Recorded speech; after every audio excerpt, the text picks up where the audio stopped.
Le saludamos desde la ciudad de Cuenca a Verónica Zarauz, ¿no? Verónica, esposa de Fernando Villavicencio, ha estado permanentemente activa, pero primero me permito saludarle a Verónica desde la ciudad de Cuenca. Muy buenos días, Verónica.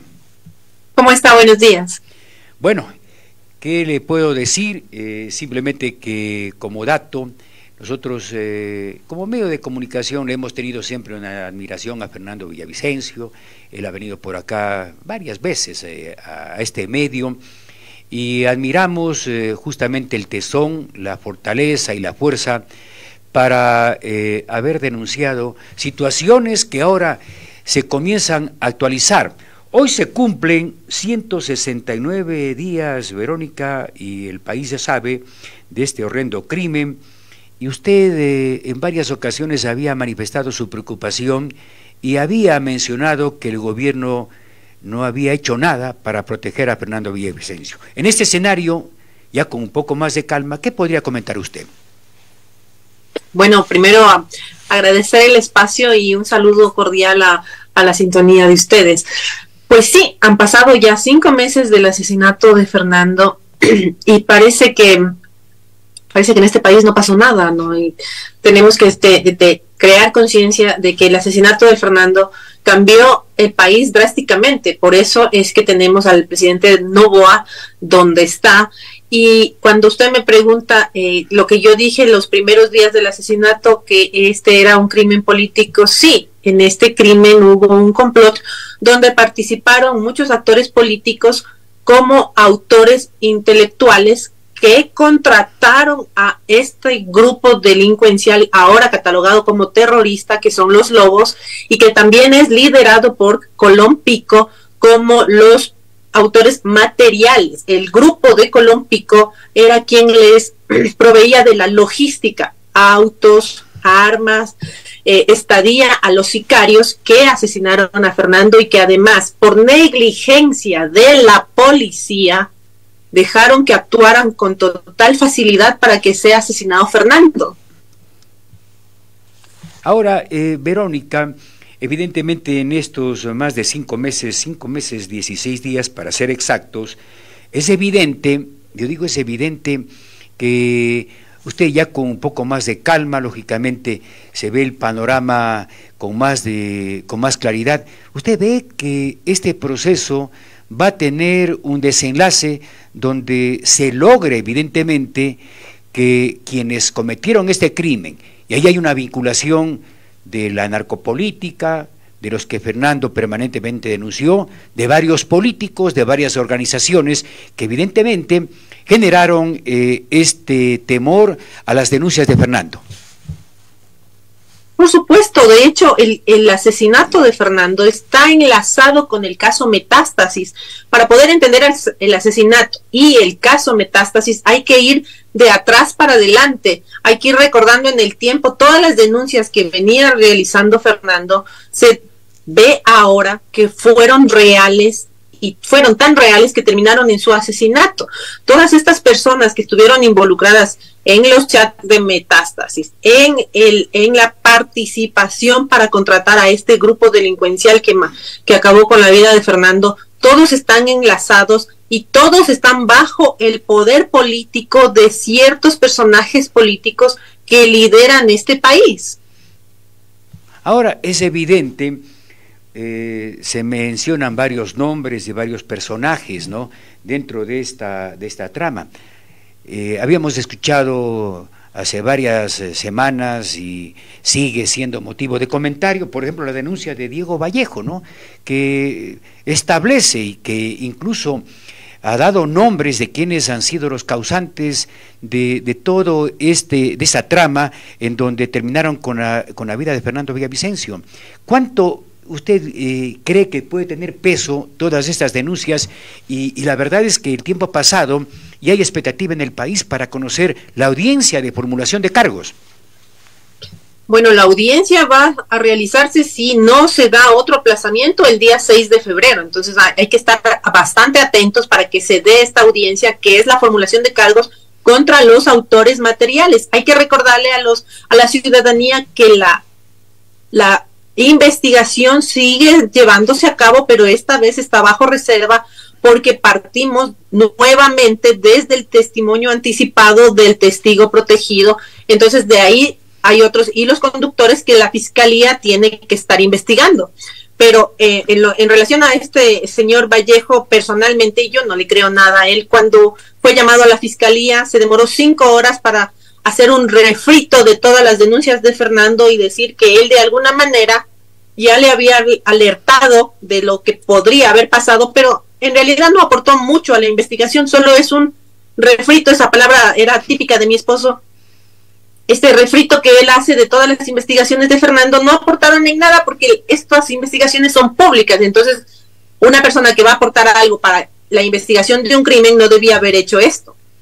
Ahora, Verónica, ¿qué confianza tiene usted de que la justicia llegue hasta las últimas consecuencias y que evidentemente los ecuatorianos, en el escenario en el que estamos viviendo, un escenario complicado, difícil, conozcamos la verdad exacta de qué es lo que pasó y de quienes, además de los móviles, provocaron este crimen horrendo?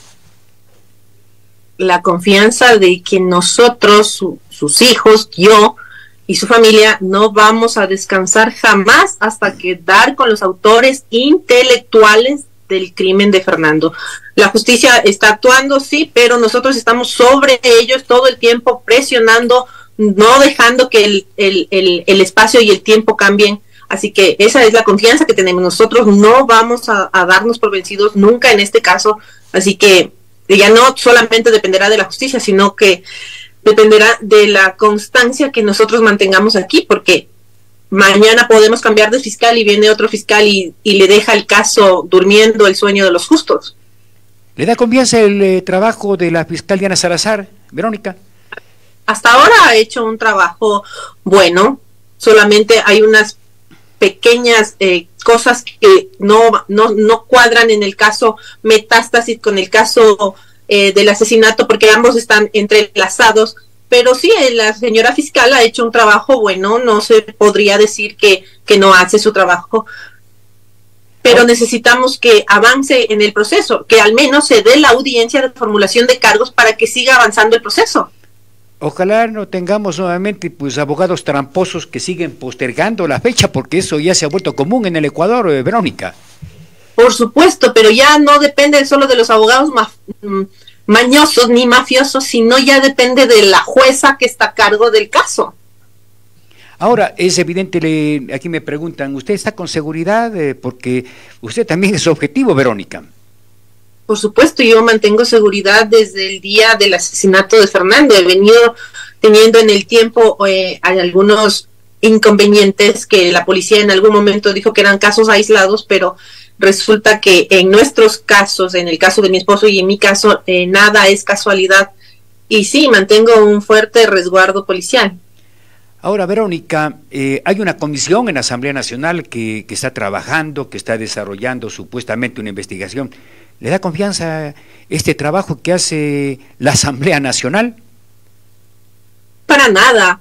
Lo único que puede hacer de el equipo que conforma la comisión esta que se llama Fernando Villavicencio es hacer una cronología de toda la persecución política que sufrió Fernando en el gobierno de Rafael Correa, en el gobierno de Lenín Moreno, hasta lograr su asesinato, porque lo demás es solo quemar cartuchos y los asambleístas no son fiscales, por lo tanto ellos no pueden acceder a la información que está en el proceso, porque además es información que es reservada en unas partes y mientras está dándose el proceso esa información no se puede hacer pública.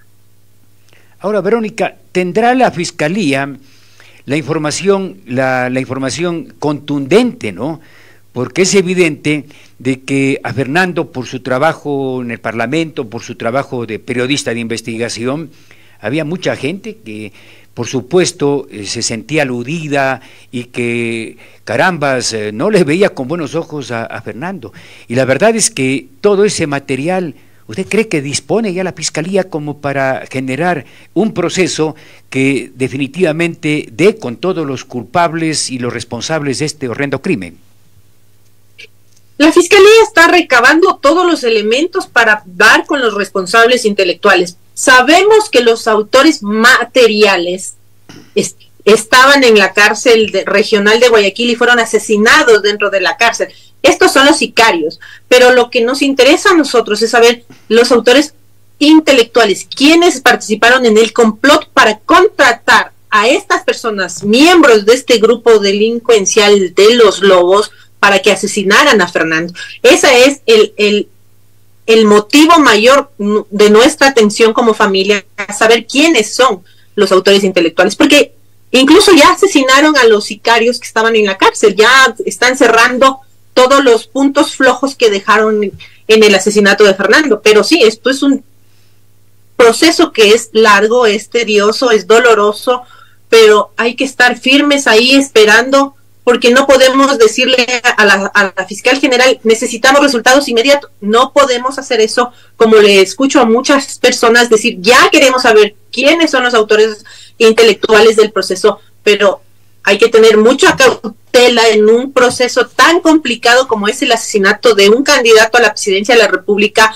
a un periodista que además denunció miles de casos de corrupción del gobierno de Rafael Correa, del gobierno de Lenín Moreno y muchísimos otros gobiernos, pero hay que tener un poco de cautela. Es desesperanzador que yo misma tenga que decirme todos los días, hay que tener calma, hay que tener paciencia, porque esta es una carrera de resistencia, pero hay que armarse de toda la fortaleza que tenemos y seguir avanzando en el proceso, seguir esperando, seguir buscando y seguir investigando nosotros también por nuestra propia cuenta quiénes son los autores intelectuales de Fernando. Ahora, Verónica, ¿no? Yo sé que aquí hay una cadena de custodia de mucha información, pero en su interior, yo sé que no lo va a decir, pero usted tiene la idea de quién pudo haber sido o quiénes están o quiénes estuvieron detrás de este crimen. Por supuesto que tengo mis propias hipótesis de quiénes pueden ser los autores intelectuales. Hay que recordarle a la ciudadanía que el mismo Fernando, el 13 de abril, meses antes de ser asesinado, puso en la Fiscalía General una denuncia contra 5 asambleístas, el señor Cuero, el señor Aliaga, el señor Gómez, el señor González y el señor Muentes. Entonces, estas personas que además responden a otros líderes políticos, de alguna manera tienen que responder qué pasó, por qué Fernando los acusó de querer contratar sicarios para matarle a él y a nosotros, y resulta que fue asesinado por sicarios. Entonces, estas cosas también tiene que responder estas personas. El proceso también se está investigando, son 3 investigaciones que se llevan a la par, el del asesinato, la denuncia y otra también que se está llevando por ejecución extrajudicial en la misma fiscalía. Verónica, hay un tema importante, usted, y claro, yo tengo claro que manifestó que el gobierno del señor Lasso tiene, por supuesto, una responsabilidad. ¿Cómo ve o qué nivel de apoyo o cómo ve la postura del actual gobierno del señor Noboa? Bueno, el señor Noboa lo primero que hizo cuando se posesionó fue pactar con los sospechosos del crimen de Fernando Villavicencio. Entonces, eso me dice que no podemos confiar en este gobierno. No confía en este gobierno. En todo nada. Para nada. Entonces tampoco no confían ni en el actual gobierno ni en la Asamblea Nacional, porque ellos se están manifestando que hacen una investigación profunda.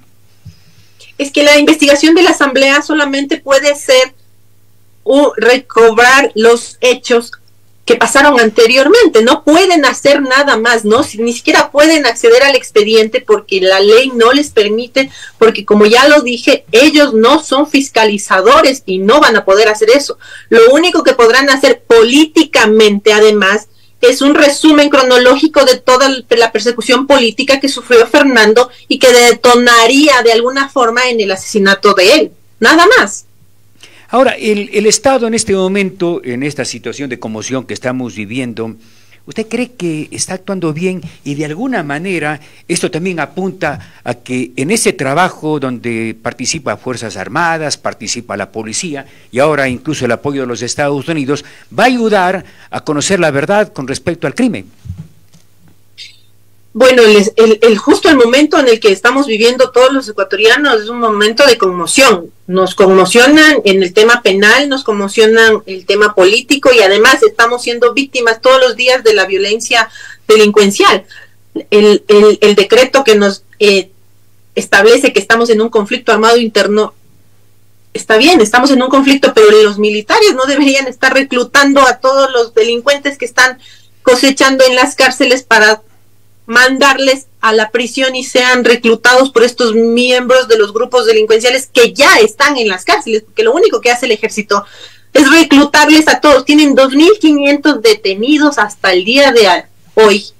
¿Y dónde van a guardar a esa gente? En un estado de excepción, en un estado de conflicto interno armado. Se supone que son grupos. El ejército dijo que eran grupos terroristas. Entonces, ¿qué hace el ejército cuando declara grupos terroristas? Pues tiene que, de alguna forma, eliminar estos brotes de estos grupos terroristas, pero lo único que hacen es cogerles a todos, de todas las provincias, y meterles en la cárcel, dándoles más material a los grupos delincuenciales. Lo único que ha pasado de ahí. ¿Hay una relativa calma? Por supuesto que sí. ¿Han bajado los crímenes violentos? Claro que sí. La pregunta es, ¿hasta cuándo va a durar esta relativa calma que hay en el país? Claro, la inquietud y los peces gordos, que parece que los que financian todo esto no están siendo detenidos hasta el momento. ¿No le da esa impresión? Pero por supuesto, no hay ningún detenido. Se les escapa Fito. Se les escapa este señor Colón Pico, además, que pide entregarse, pero bajo condiciones. O sea, aquí los delincuentes vienen a nosotros, el Estado, a ponernos las condiciones de cómo van a hacer para ellos entregarse, y el Estado está actuando de una manera equivocada cuando deberían estar todos, policías y militares, atrás de estas personas. ¿Qué podría opinar, Verónica? Porque evidentemente Fernando luchaba, yo diría, en su gran mayoría era una lucha individual, ¿no? Hacía pues un trabajo que muy pocos apoyaban y más bien se generaban críticas. Se llegó a manifestar que incluso en redes sociales, que tienen mucha basura, de que Fernando había generado una gran fortuna. ¿Qué podría decir al respecto, Verónica? Fernando, la única fortuna de Fernando era su honestidad, su intelecto y el gran corazón que tenía. Fernando no era un hombre de fortunas. Todas aquellas personas que alguna vez se atrevieron a llamarle extorsionador y vacunador, se han tenido que tragar sus propias palabras, porque los hechos han demostrado que todas las denuncias que vino haciendo Fernando durante largos años son reales, y él jamás se equivocó.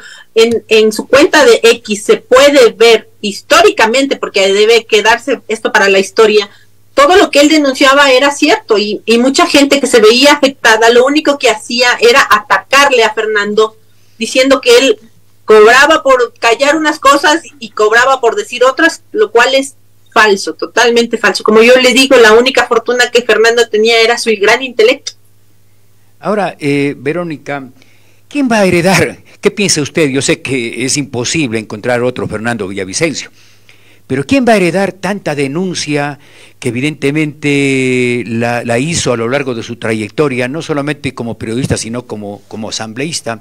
¿Quién cree que va a heredar esa necesidad de que haya un hombre valiente que cuente y que enfrente a las mafias en el Ecuador, Verónica?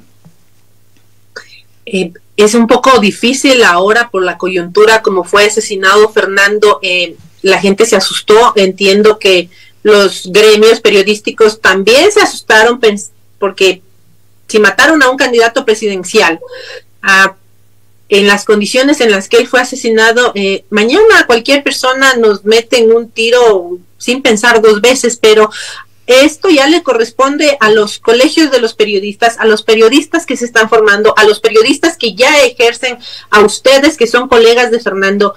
La información es pública. Fernando jamás se guardó ningún tipo de información, siempre compartía la información con los periodistas, y la información es pública, todos podemos tener acceso a la información. Así que de alguna manera este legado periodístico que tiene Fernando todos lo deberían tratar de emular para que sea, ¿no? Todos los gremios periodísticos deberían hacer, cada uno desde su trinchera, hacer periodismo también es hacer historia, y Fernando hizo un gran cambio en este país, solo, sí, totalmente solo, en una lucha totalmente desigual, porque hay que recordarle a la ciudadanía que durante el gobierno de Rafael Correa nosotros fuimos allanados, perseguidos, nos quitó $47,000, de hecho hasta el día de hoy mantengo esa deuda de $47,000, y solamente para callar a una persona que estaba desnudando la corrupción de ese gobierno. Luego, en el gobierno de Moreno, con Santiago Cuesta también nos persiguieron, se inventaron que la familia de Fernando poseía grandes riquezas, lo cual es falso, manipularon cifras del SRI, manipularon cifras del sigilio bancario, de las cuentas de los familiares de mi esposo, hicieron muchísimas cosas ilegales solo para callar a Fernando y dañarle su honra, y jamás pudieron hacer porque los trabajos periodísticos de Fernando eran mucho más fuertes que las calumnias que salían desde los gobiernos.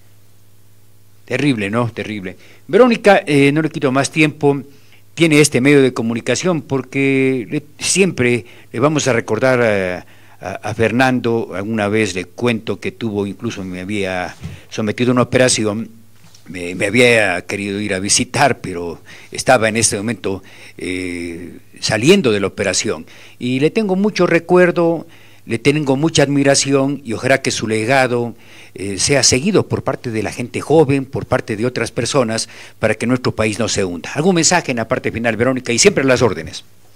Muchísimas gracias. No solamente decirle a la ciudadanía que en nosotros, en cada uno de nosotros está hacer el cambio. Todos podemos cambiar este país solamente haciendo lo correcto.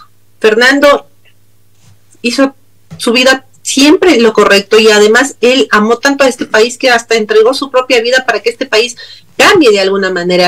El asesinato de Fernando no puede quedar ni en la impunidad y no puede quedar en el olvido, como alguna vez pretendieron decir algunas personas. Hay que virar la página para seguir adelante en el país, y no se puede virar la página, porque esos acontecimientos marcan las historias de los países, marcan a las personas para siempre. Así que el asesinato de Fernando sí cambió este país, y estamos en la obligación de crear conciencia de que mataron a un candidato presidencial, mataron a un periodista, mataron a un padre, mataron a un esposo, mataron a un hijo, a un vecino, a un amigo, como todos los días pasan en este país, y debemos hacer conciencia de que ya no queremos vivir en una sociedad donde no sabemos si salimos a trabajar y no sabemos si vamos a regresar a ver a nuestras familias. Tenemos que pedir un basta a la violencia y exigirle al gobierno que tome medidas para que nos permitan vivir en paz.